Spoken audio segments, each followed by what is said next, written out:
ចុះបើថ្ងៃណាមួយរុស្ស៊ីឬចិនលួចបាញ់អាវុធនុយក្លេអ៊ែរមកលើសហរដ្ឋអាមេរិកដោយមិនអោយដឹងមុន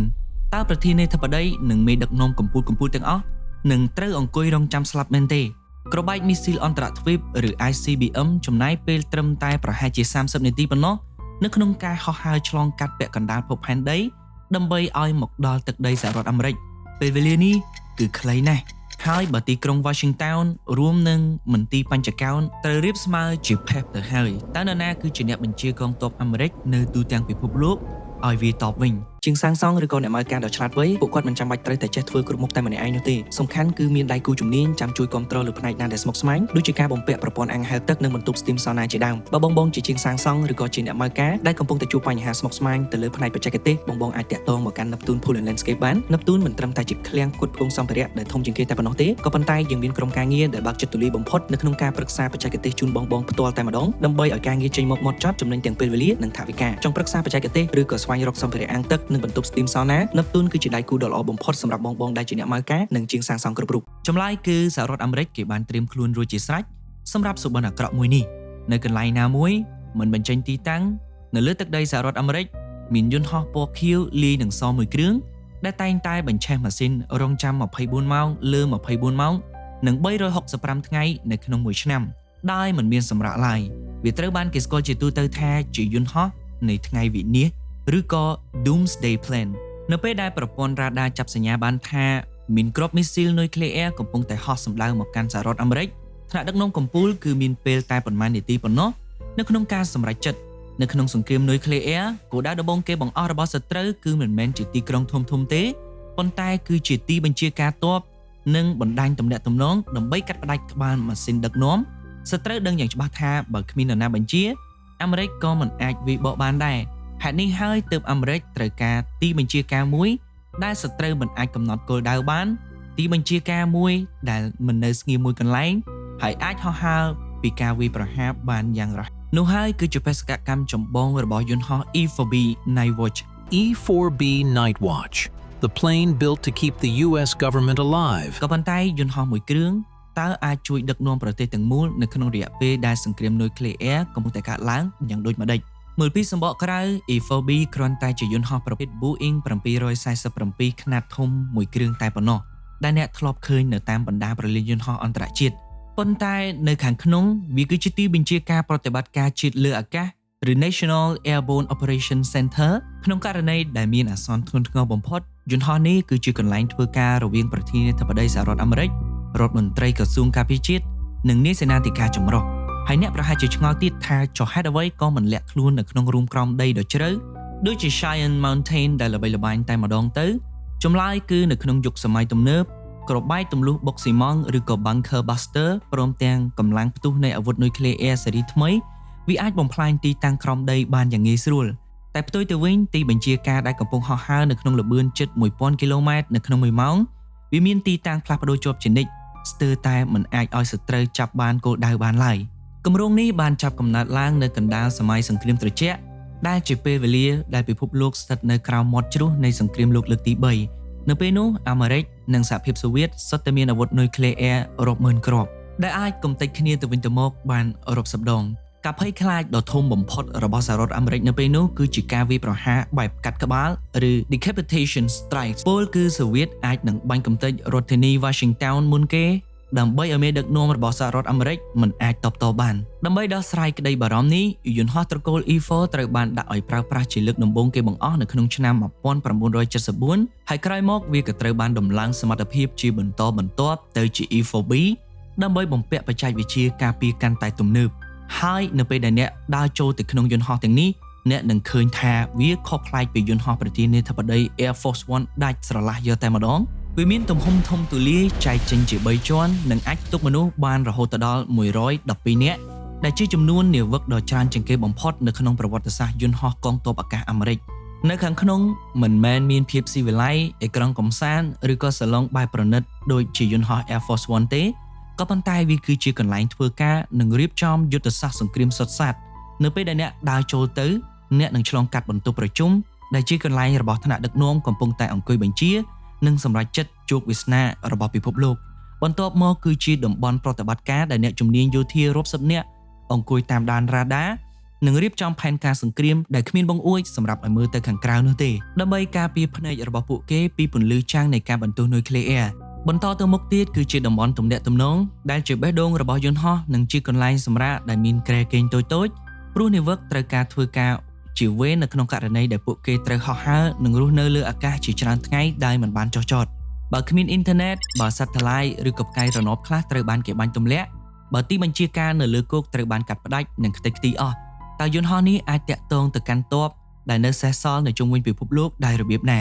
នេះគឺជាចំណុចដែល E4B ខ្លាចទៅជាអភូតហេតុនៃវិស្វកម្មយោធាគឺវាមានអង្គតែនជាង60ប្រភេទផ្សេងៗគ្នាដែលនៅជុំវិញតួខ្លួនរបស់យន្តហោះដែលវាអាចចាប់យករាល់ប្រេកង់របស់រលកសញ្ញាទាំងអស់ដែលមាននៅលើលោកប៉ុន្តែនេះមិនទាន់ជាផ្នែកចម្លែកបំផុតរបស់វានោះទេនៅផ្នែកខាងក្រោយនៃយន្តហោះមានឧបករណ៍ម៉ាស៊ីនរកតូចមួយដែលទុកទម្លាក់ខ្សែកាបអង់តែនដែលគេហៅថា trailing wire antenna នៅពេលដែលកំពុងហោះហើរនៅក្នុងរយៈកម្ពស់ខ្ពស់យន្តហោះនេះអាចប្រឡែងខ្សែអង់តែននេះឲ្យអូសពីក្រោយខ្លួនក្នុងប្រវែងរហូតដល់8គីឡូម៉ែត្រហើយអ្វីបានជាគេត្រូវអូសខ្សែវែងរាប់គីឡូម៉ែត្រទម្លាក់ចុះមកក្រោមបែបនេះគោលបំណងគឺដើម្បីបង្កើតរលកសញ្ញាប្រេកង់ទាបបំផុត very low frequency រលកសញ្ញានេះគឺមានសមត្ថភាពពិសេសដែលអាចជ្រាបចូលទៅក្នុងទឹកសមុទ្របានយ៉ាងជ្រៅដែលអនុញ្ញាតឲ្យប្រធានាធិបតីសហរដ្ឋអាមេរិកអាចផ្ញើសារសម្ងាត់ទៅកាន់នាវាមុជទឹកនុយក្លេអ៊ែរដែលកំពុងតែលាក់ខ្លួននៅបាតសមុទ្រយ៉ាងជ្រៅវាមានន័យថាទោះបីជាអាមេរិកនៅលើដីខ្ទេចខ្ទីដល់កម្រិតណាក៏ដោយក៏នាវាមុជទឹកនៅខាងក្រោមអាចទទួលបញ្ជាដើម្បីចុចប៊ូតុងបាញ់គ្រាប់នុយក្លេអ៊ែរតបទៅកាន់សត្រូវវិញបានយ៉ាងរលូនប៉ុន្តែការដែលតាក់ទងទៅកងទ័ពបានមិនមែនមានន័យថាអាចរស់ពីការវាយប្រហារនុយក្លេអ៊ែរបានដោយស្វ័យប្រវត្តិនោះទេនៅពេលដែលគ្រាប់បែកនុយក្លេអ៊ែរផ្ទុះវាក៏បញ្ចេញនូវថាមពលមួយយ៉ាងដែលហៅថារលកអេឡិចត្រូម៉ាញ៉េទិកឬក៏ EMP រលកនេះមិនសម្រាប់មនុស្សដែលផ្ទាល់ទេ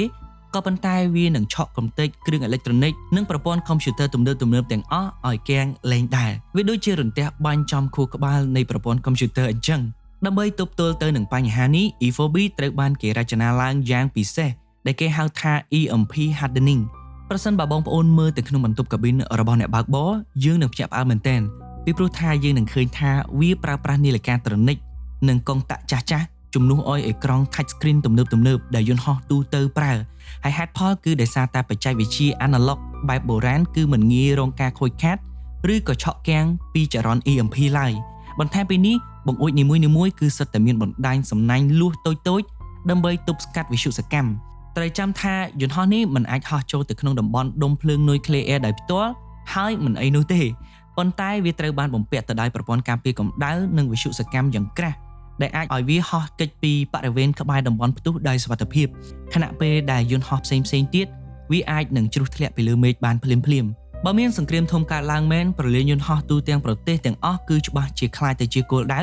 ហើយត្រូវខ្ទេចខ្ទីអស់ដូច្នេះតើវាត្រូវរងចាំលើមេឃឲ្យបានយូរបំផុតតាមដែលអាចធ្វើទៅបានជាធម្មតាគឺវាអាចហោះហើរបាន12ម៉ោងដោយមិនចាំបាច់ចាក់សាំងក៏ប៉ុន្តែ E4B មានសមត្ថភាពពិសេសនៅក្នុងការចាក់សាំងលើអាកាសគឺ aerial refueling បិទភ្នែកស្រមៃថានៅកម្ពស់ 30,000 feet ល្បឿនជិត900គីឡូម៉ែត្រនៅក្នុង1ម៉ោងហើយយន្តហោះខ្នាតយក្ស2គ្រឿង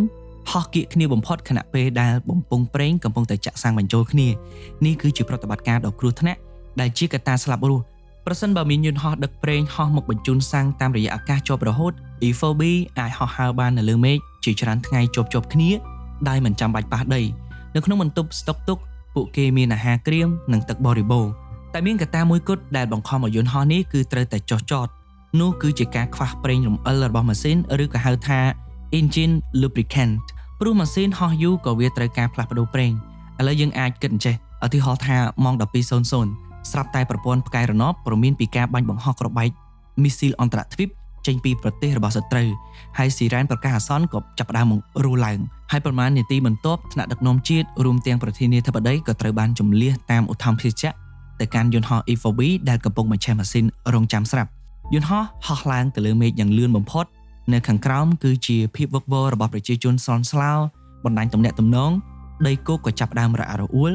និងដាច់ដោយដុំនៅទីក្រុងធំៗប្រឈមមុខទៅនឹងការបំផ្លិចបំផ្លាញតែនៅខាងក្នុងយន្តហោះវិញប្រធានាធិបតីអាមេរិកកាន់កាបូបនុយក្លេអ៊ែរឬក៏ nuclear football ក៏បានបើកកូដសម្ងាត់សង្គ្រាមបុគ្គលិកទំនាក់ទំនងទម្លាក់ខ្សែអង់តែនប្រវែង8គីឡូម៉ែត្រនៅក្នុងអាកាសដ៏ត្រជាក់សារប្រតិបត្តិការបន្ទាន់ឬ emergency action message ត្រូវបានបញ្ជូនចេញទៅកាន់នាវាមុជទឹកនិងមូលដ្ឋានបាញ់មីស៊ីលណាដែលនៅរស់រានមានជីវិតការវាយបកយកជីវិតក៏បានចាប់ផ្ដើមជាផ្លូវការចេញពីលើពពកទោះបីជាសហរដ្ឋអាមេរិកនៅខាងក្រោមកំពុងតែខ្លាចជាផេះផង់ក៏ដោយសហរដ្ឋអាមេរិកចំណាយលុយរាប់រយលានដុល្លារនិងរក្សាយន្តហោះនេះឲ្យនៅតែដំណើរការជាង50ឆ្នាំមកហើយនេះបញ្ជាក់យ៉ាងច្បាស់ថាទោះបីជាមានទីបញ្ជាការទាំងអស់នៅសហរដ្ឋអាមេរិកត្រូវបានរលាយបាត់ពីផែនដីក៏ក្បាលម៉ាស៊ីនដឹកនាំរបស់អាមេរិកមិនងាយនឹងរលាយទៅតាមនោះដែរប៉ុន្តែទោះបីជាប្រធានាធិបតីនិងមេដឹកនាំកម្ពុជាអាចរស់រានមានជីវិតនៅលើអាកាសដ៏មានសុវត្ថិភាពក៏ដោយតើនៅពេលនោះពួកគេកំពុងតែដឹកនាំអ្វីទៅប្រទេសមួយដែលបានប្រែក្លាយទៅជាផេកឬក៏ពិភពលោកទាំងមូលដែលពោរពេញទៅដោយផ្សែងពុលនិងវិទ្យុសកម្មនៅក្នុងសង្គ្រាមនុយក្លេអ៊ែរគ្មានពាក្យថាឈ្នះឬក៏អ្នកចាញ់នោះទេវាមានតែការស្លាប់និងការវិនាសអន្តរាយជាមួយគ្នាទាំងអស់សង្គ្រាមប្រភេទនេះមិនមែនជាការបង្ហាញភាពខ្លាំងឬក៏ជាការដោះស្រាយនៃជម្លោះនោះទេក៏ប៉ុន្តែវាគឺជាទីបញ្ចប់នៃអរិយធម៌របស់មនុស្សជាតិយើងដូចអ្វីដែលកំពូលអ្នកវិទ្យាសាស្ត្រគឺលោក Albert Einstein ធ្លាប់បានពោលយ៉ាងចាក់ដោតកាលពីអតីតកាលថាខ្ញុំមិនដឹងថាសង្គ្រាមលោកលើកទី3គេនឹងប្រើប្រាស់អាវុធទំនើបកម្រិតណាដើម្បីចម្បាំងគ្នានោះទេប៉ុន្តែខ្ញុំដឹងយ៉ាងច្បាស់ថានៅក្នុងសង្គ្រាមលោកលើកទី4មនុស្សជាតិនឹងយកត្រឹមតែដំបងឬក៏ដុំថ្មមកវាយប្រហារគ្នាតែប៉ុណ្ណោះអស្ថិរភាពរបស់យន្តហោះ Doomsday Plan នេះគឺមិនមែនជានិមិត្តរូបនៃភាពអស្ចារ្យដែលយើងត្រូវតែអបអរសាទរនោះទេតែវាគឺជាការរំលឹកដ៏សោកសៅបំផុតមួយថាមនុស្សយើងឆ្លាតរហូតដល់អាចបង្កើតអាវុធដែលអាចយកមកកំទេចផែនដីរបស់ខ្លួនឯងបានត្រឹមតែមួយប្រព្រិចភ្នែកហើយសំណួរដែលគួរឲ្យគិតបំផុតនោះចុះបើថ្ងៃណាមួយទ្វារយន្តហោះ E4B ត្រូវបានបិទជិតដើម្បីបំពេញបេសកកម្មដ៏ពិតប្រាកដរបស់វាតើមនុស្សប៉ុន្មានអ្នកដែលនៅសេសសល់ដើម្បីមានសំណាងឲ្យបានឃើញពន្លឺថ្ងៃនៅក្នុងថ្ងៃស្អែកអរគុណបងប្អូនទាំងអស់គ្នាដែលបានតាមដានស្ដាប់វីដេអូនេះតាំងពីដើមរហូតដល់ចប់ជូនពរបងប្អូនរកទទួលទានមានបានធ្វើដំណើរទៅទីជិតទីឆ្ងាយប្រកបទៅដោយសុខសុវត្ថិភាពរបស់គ្នាអរគុណដែលតែងតែគាំទ្រជើងមេឃតាំងពីដើមរហូតមកដល់ពេលនេះជួបគ្នានៅវីដេអូក្រោយបាយបាយ